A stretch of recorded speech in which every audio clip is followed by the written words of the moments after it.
금요일 날에 예수님을 십자가에 못 박아 죽인 다음에 예수님이 혹시 부활할 줄도 모른다는 생각 속에서 로마 사람들은 아리마대 요셉의 무덤에 예수님을 갖다 묻고는 단단하게 봉인을 했습니다. 큰 돌로 막았습니다. 도저히 사람이 나올 수 없게 막았습니다. 그런데 토요일 날은 아마 예수님이 성경에 있는 대로 저 지옥에까지 내려가신 시간인 것 같습니다. 그리고 주일날 새벽이 되었는데 천사가 나타나서 그 돌문을 밀어버리고 그리고 예수님을 부활을 시켰던 것입니다. 그리고 예수님은 정확하게 그가 예언하신 대로 3일 만에 부활을 하셨습니다. 우리가 긴장이 됩니다. 만약에 예수님이 거기서 부활하지 않으셨으면 어떻게 됐을까? 예수님이 부활하지 않으셨으면 우리는 죽어서 영원한 지옥이든지 아니면 죽어서 영원한 어둠 속에 들어가야 되는데 예수님이 부활을 해 주심으로 말미암아 우리도 예수님과 똑같은 모습으로 부활을 하게 된 것이죠. 그래서 예수님의 부활은 우리들에게 부활을 가져다 주게 된 것입니다. 오늘 성경에 이것을 내가 믿느냐 그래요. 이것을 내가 믿느냐. 그 뭘 믿느냐. 자, 요한복음 11장에 가서 보니까요. 11장 25절에서 예수께서 이르시되 나는 부활이요 생명이니 나를 믿는 자는 죽어도 살겠고 무릇 살아서 나를 믿는 자는 영원히 죽지 아니하리니 이것을 내가 믿느냐. 우리가 믿어야 되는 것이 이것들이 뭐냐면 이것들을 내가 믿느냐. 이 세 가지를 네가 믿느냐예요. 이 세 가지가 믿어져야 됩니다. 세 가지가. 첫 번째 믿어져야 되는 것은 예수님이 부활하셨다는 것입니다. 오늘 보니까 나는 부활이요 생명이니 첫 번째 이게 믿어져야 돼요. 나는 부활이요 생명이니 예수님이 진짜 무덤에서 일어나셨을까? 이게 믿어져야 되는데요. 그리고 예수님이 부활하시고 나에게 생명을 주시는 분인가? 그래서 예수님의 부활은 아리마대 요셉의 무덤에서 그 어둠을 뚫고 일어나셔서 걸어서 밖으로 나가신 것이 믿어져야 되는데 그는 비록 인간의 모습으로 오셨지만 죄가 없으신 분이기 때문에 죄의 삭은 사망이니까요. 사망이 그를 묶어둘 수 없었다. 그를 붙잡아둘 수 없었다. 이게 믿어지는 것이 예수님이 부활이요. 이게 믿어지는 겁니다. 그래서 그분은 하나님의 성령과 함께 하시기 때문에 육신의 죽음이 그를 영원한 사망으로 끌고 가서 그를 지옥에 머물게 할 수 없었다는 거죠. 그것이 믿어져야 되는 거죠. 그래, 예수님은 영원한 지옥에 갈 수 없는 분이지. 예수님은 분명히 살아나야 되는, 당연하지. 살아나야 되는 분이시지. 예수님이 다시 살아나신 것은 바로 하나님이라는 걸 증명하는 거지. 자, 우리가 그분이 하나님이셨어 라고 믿는 것이 뭐냐면 예수님은 무덤의 어둠을 뚫고 살아나셨어. 이것이 믿어지는 거예요. 그래서 첫 번째 이것을 네가 믿느냐 이것이 뭐냐면 예수님은 인간이시지만 또 100% 신이시기 때문에 죽음에 갖다 놔도 다시 부활할 것을, 즉 나는 부활이요 생명이라고 하는 것을 네가 믿느냐 그렇게 말하는 거예요. 네가 믿느냐. 이것이 믿어지시기 바랍니다. 로마 사람들은 믿어지지 않았습니다. 또 이 시대에도 안 믿어지는 사람들이 얼마나 많이 있습니까? 그런데 저 전쟁 지역에서 말이에요. 그 어린아이들이, 젊은 청년아이들이 자기 몸에 폭탄을 두르고 막 자살하지 않습니까? 저는 그분들의 생명과 여기 앉아 계신 여러분들의 생명을 비교해 보면 이건 너무너무 차이가 나는 생명이라고 생각이 들어요. 그분들의 생명은 얼마나 파리 목숨 같습니까? 왜 그럴까요? 부활하지 않는 목숨은 파리 목숨이더라고요. 그러나 우리는 부활을 믿고 나서부터, 우리는 예수님처럼 부활할 거야 그런 믿음이 들어오고 나서부터 우리들의 목숨이 얼마나 귀해졌는지. 심지어 우리 교우들 중에서는 술 먹고 운전을 해도 사고가 안 나요. 제발 그러지 마라. 예, 예. 그 정도로 하나님이 우리를 사랑해 주신다는 거죠. 예. 그리고 우리 예수 믿는 민족들은 다들 보면은 공부도 많이 하시고, 난 우리 교회 등록하는 사람들 한 사람 한 사람 등록할 때마다 기도해 드릴 때마다 깜짝 놀랍니다. 난 사실 공부라고 하는 건 나만 한 줄 알았어요. 주여, 다 나보다 학벌이 좋더라고. 보니까 얼마나 공부를 많이 하셨는지. 또 나는 월세를 낼 정도로 능력이 있는 사람인 줄 알았더니 다 아파트들 한 채씩 갖고 있대. 그걸 갖다 무슨 부자라 그래? 알부자. 그래서 다 사람들이 능력 있고 부자고 또 재능도 있고 실력도 있고 얼굴도, 요즘 사람은 얼마나 잘생겼습니까? 네? 다 우리가 예수를 믿고 나서 받은 축복이 왜냐? 이렇게 많은 게 왜냐? 우리는 부활할 사람들이니까 그 생명이 너무너무 귀한 거라. 여러분 자녀의 한 사람 한 사람의 생명은 저 중동 지방에 사는 사람, 저 불교 국가에 사는 사람, 저 사회주의 국가에 사는 사람하고 비교가 안 될 정도로, 여러분들 몸에서 태어난 오늘 유아 세례를 받는 저 아이들, 그 생명이 얼마나 귀합니까? 예수의 부활을 믿기 때문이죠. 예수님의 부활이 믿어지시기 바랍니다. 예수님은 부활하셨습니다. 나는 부활이요 생명이다. 두 번째 믿어야 되는 것이 있습니다. 자, 요한 11장 다시 25절에 가가지고 나를 믿는 자는 죽어도 살겠고요. 이 두 번째 사람은 죽었을 때의 얘기입니다. 죽었을 때의 얘기. 죽어도 살겠고, 예수처럼 우리들이 부활하지 못한다면 이 세상의 삶이 허무해요. 왜냐? 죽었는데 예수님처럼 부활하지 못한다면 이 세상의 삶도 허무해요. 그런데 우리가 죽은 다음에 살아날 수 있기 때문에 이 살아가는 삶이 너무 귀해요. 아무리 우리들이 이 세상에 슬픔이 있고 눈물이 있고 고난이 있어도 나는 죽으면 다시 부활할 것을 믿기 때문에 그 고난과 슬픔이 그 부활에 비교할 수가 없어요. 우리는 너무너무 감사해요. 가난도 이길 수 있고 어려움도 이길 수 있어요. 왜냐하면 우리는 부활할 것이니까.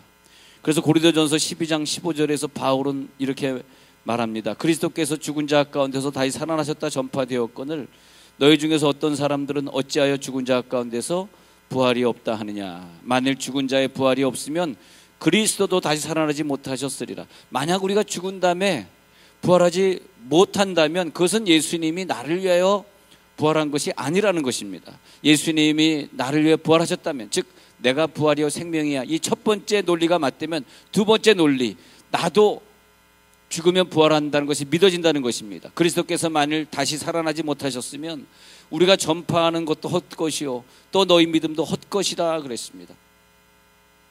그리고 우리가 전도하는 이 모든 전도가 거짓 증인으로 발견되리니, 세상에 불쌍한 사람이 예수님의 부활을 믿고 그리고 내가 죽은 다음에 부활할 것이라고 믿고 전도하고 다닌 사람들이 제일 불쌍한 사람이고, 만약에 우리들이 진짜 죽은 다음에 부활을 한다면 전도하지 못한 사람들이 억울한 사람들이고,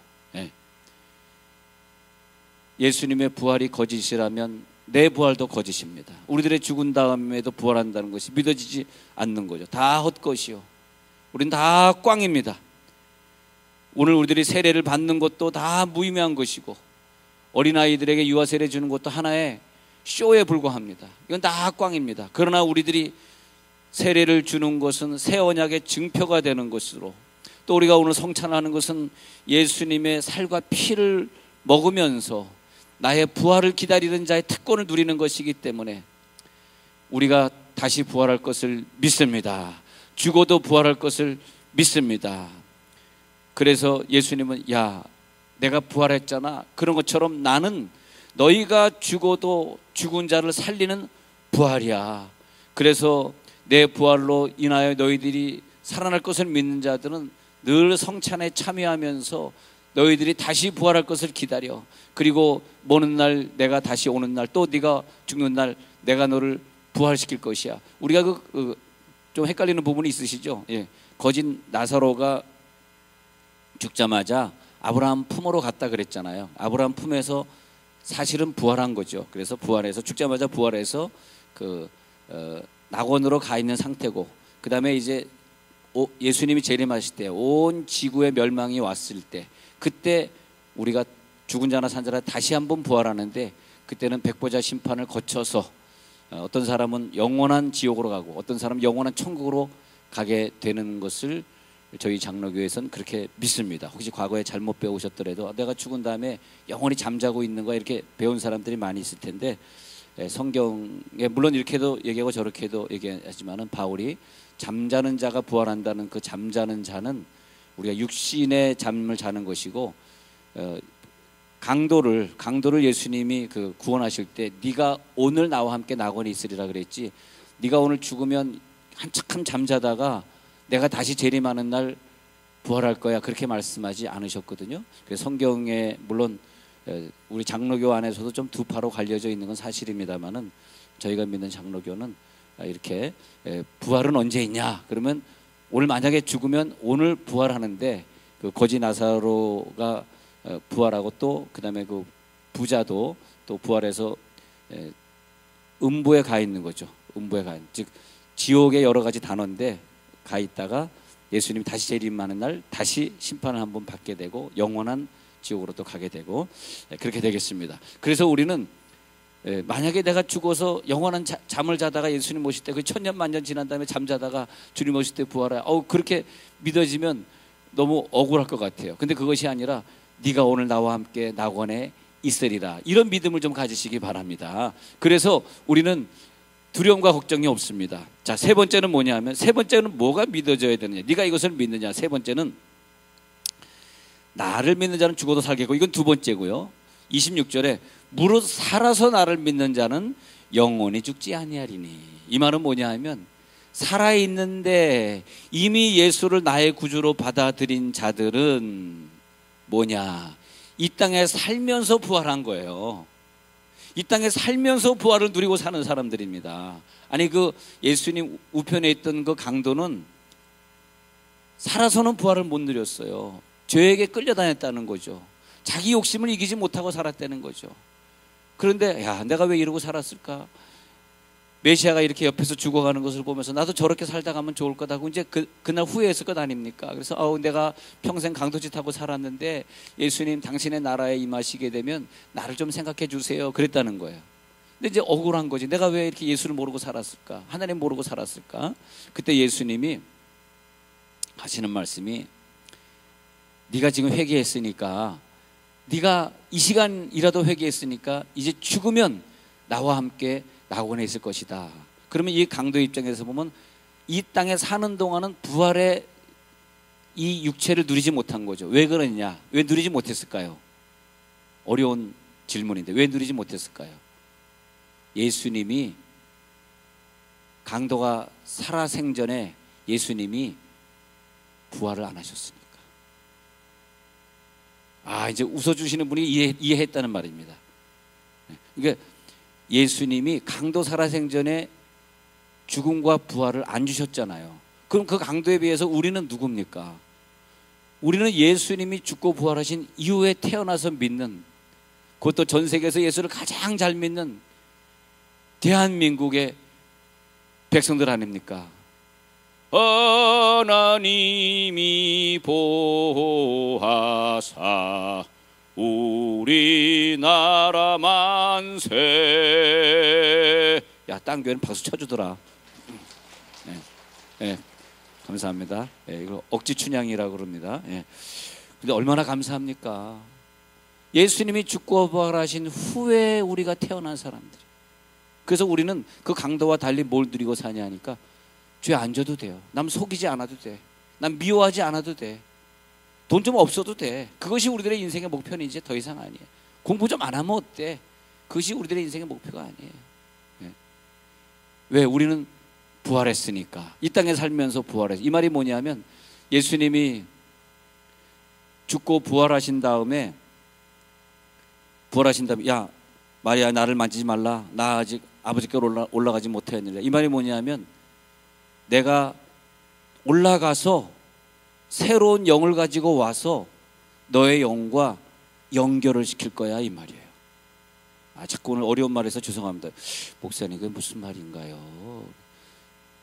예수님이 죽고 부활하시기 전에는 베드로를 비롯한 모든 사람의 영이 하나님의 영과 연결이 안 돼 있었어요. 무연결 상태. 그러니까 자기 생각대로 죄짓고 자기 생각대로 살고.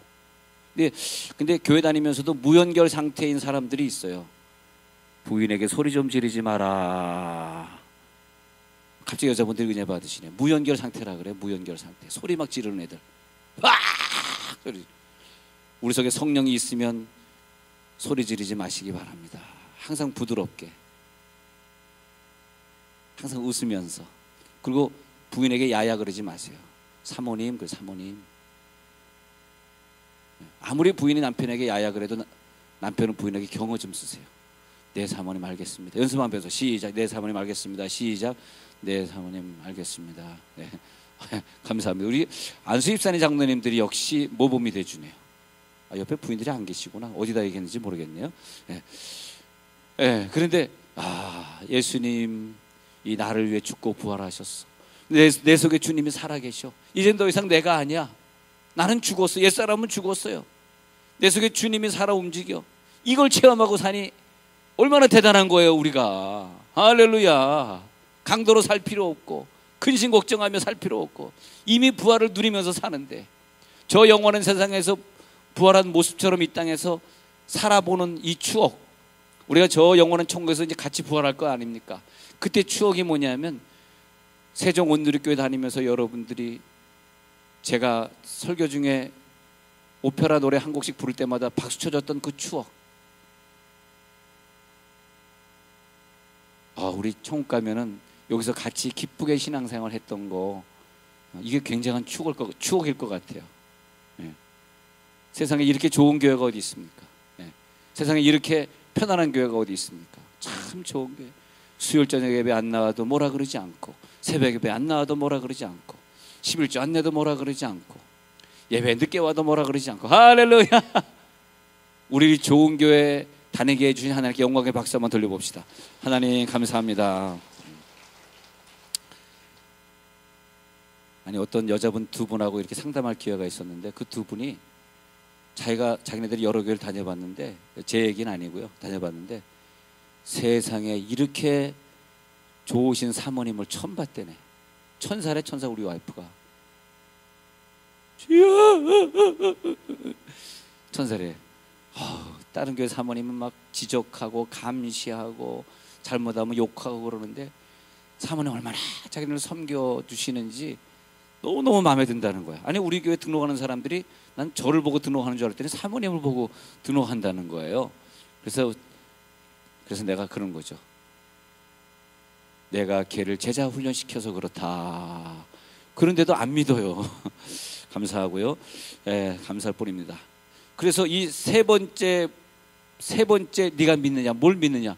네 속에 예수가 부활한 것을 믿느냐? 이 부활의 믿음을 가진 사람은 이 땅에 살면서 사망의 세력이 나를 침범할 때, 침입할 때, 사망아 너의 이기는 것이 어디 있느냐? 사망아 너의 쏘는 것이 어디 있느냐? 우리는 그 사망의 세력에 질 수 없다는 거죠. 이제 우리가 이 땅에 살면서 사망의 법을 이기고 부활의 법, 생명의 법으로 살아가는 걸 믿으시기 바랍니다. 로마서 8장에 있는 것처럼 죽음의 법, 사망의 법이 생명의 법을 이기지 못한다는 그 말은 저 죽어서 일어날 부활을 말하는 것이 아니에요. 자, 성경에 보면 세 가지 부활을 말하고 있어요. 어떤 부활은 예수님의 부활을 설명하는 데가 있고, 어떤 부활은 우리들이 죽은 다음에 만날 부활을 설명하는 데가 있는데, 그러나 아주 많은 부분이 죽어서의 부활은 당연한 것이고, 이 땅에 살면서 생명의 법으로 살고 주님 내 안에 내가 주 안에 있음으로써 우리가 무엇이든지 원하면 그냥 응답받는 능력의 삶을 여러 군데서 얘기하고 있는 것이 믿어지시기 바랍니다. 그게 더 중요하죠. 이 땅에 우리들이 잠깐 사는 동안에 그 부활의 능력이 내 속에 있어서 이제는 하나님과 나와 연결이 돼 버렸어요. 예수님이 사도행전 2장에서 성령을 가지고 오셔서 우리 속에 넣어 주심으로 말미암아 이를 위하여 나도 내 속에서 능력으로 역사하시는 이의 역사를 따라 힘을 다하여 수고하노라. 골로새서 1장 29절. 내가 지금 사는 것은 내 힘으로 사는 것이 아니라 내 속에서 능력으로 역사하신 그 예수님의 역사를 따라서 힘을 다하여 수고한다고 고백했기 때문에 저 이방 땅을 향해서 선교 여행을 갈 수 있었고, 그 불쌍한 사람들 미워하지 아니하고 자기에게 돌 던지는 자들 미워하지 아니하고 껴안을 수 있었고, 저들을 위해 구원할 수 있었고, 주님이 내 속에 계셨기 때문에 주여 저들의 죄를 용서해 주세요, 저들이 왜 나에게 돌을 던지는지 저들이 알지 못함이니이다 라고 기쁘게 순교하며 죽어가는 스데반이 나올 수 있었고요. 우리가 아버지께 점점점 더 가까이 가면 갈수록 성찬을 매번 할 때마다 그 예수님의 떡을 먹고 우리가 새로운 육체가 되어지고, 예수의 피를 마시면서 우리들의 모든 죄가 예수님의 피로 다시 수혈이 되면서 더 능력을 받아가게 된다는 거죠. 이 능력이 임할지어다. 마지막으로 이런 설명을 드리고 마치고자 합니다. 아담을 지으신 후에 보시기에 좋았더라 그랬어요. 그런데 하나님이 아담과 함께 동산을 거닐다가 선악과를 거닐 때는 좋았는데 선악과를 따먹은 다음에 하나님과 생명이 끊기게 됩니다. 그거 갖다가 영이 죽었다. 육적인 사람이다. 육적인 사람, 육으로 사는 사람, 자기 육신대로 사는 사람, 육신 중심으로 사는 사람을 가리켜서 영이 죽었다. 그 사람들은 하늘나라를 몰라요. 하늘나라를 못 보기 때문에 늘 땅을 보고 삽니다. 우울하고 짜증내고 남 속이고 힘들고 남에게 피해를 주고 살면서도 자기가 피해를 주는지 모르고 삽니다. 그 사람을 가리켜서 육신에 있는 사람, 하나님의 영이 그러나 우리 속에 거하시면 우리가 육신에 있지 아니하고 영에 있나니, 영의 사람은 의로 인하여, 예수의 의로 인하여 살게 될 것이다. 로마서 8장 10절. 그래서 그리스도 안에 있는 사람은 새로운 피조물이라, 이전 것은 지나갔으니 보라 새 것이 되었도다. 선악과를 따먹고 하나님과 분리된 영혼이 예수님이 오심으로 말미암아 하나님과 다시 연결된 것을 믿습니다. 이제는 선악과 따먹기 전의 인간이 우리가 됐다는 것이에요. 그래서 저는 이 예화를 들고 마치고자 합니다. 어떤 집에 신방을 가게 되었는데, 그 집에 어떤 자매가 오랜 세월 동안 방문을 닫고 나오질 않았습니다. 그래서 몇 번 찾아가서 안 되다가 나중에 문을 열고 대화를 해보니까 나를 상처 줬던 그 사람을 용서할 수 없었고, 그리고 이 사회를 용서할 수 없는, 어쩌면 그런 사람들이 나중에 자살까지 할 수 있는 요소가 많다고 생각합니다. 우울증, 정신병, 폐쇄된 마음, 방 안에 갇혀서 사는 불쌍한 인생. 그에게 몇 번 찾아가서 예수를 증거하게 되었습니다. 그리고 예수를 영접시킨 다음에 예수님은 나를 대신해서 죽으시고 부활하사 우리 속에 영원히 살아계신 주님이라고 하는 것, 즉 그분이 우울증에 시달리고 정신병원을 왔다 갔다 했던 이유는 내 속에 예수가 안 계셨다는 거죠. 근데 내 속에 예수가 부활하신 것이 그 자매에게 믿어지는 순간에 세월이 지나면서 점점점 그 병이 낫기 시작했습니다. 그리고 예수님이 내 속에 부활했는데 내가 왜 불면증에 시달려야 되고, 내가 왜 약을 먹어야 왜 내가 정신병에 계속 가야 되는가, 그런 생각에서 해방이 됐습니다. 그리고 그는 과거에 자기를 억울하게 만든 사람을 다 용서하게 되었습니다. 그리고 내 속에 예수가 부활한 것과 함께 부활하니까 완전히 새로운 정신세계가 되고 완전히 새로운 육체가 된 줄로 믿으시기 바랍니다. 우리들 속에 예수님이 부활하면 정신병도 고쳐지고, 죄 짓는 것도 하나의 정신병에 속합니다. 죄를 자꾸 짓는 것도 정신적인 병이거든요. 그 모든 정신적인 죄가 다 깨끗하게 될지어다.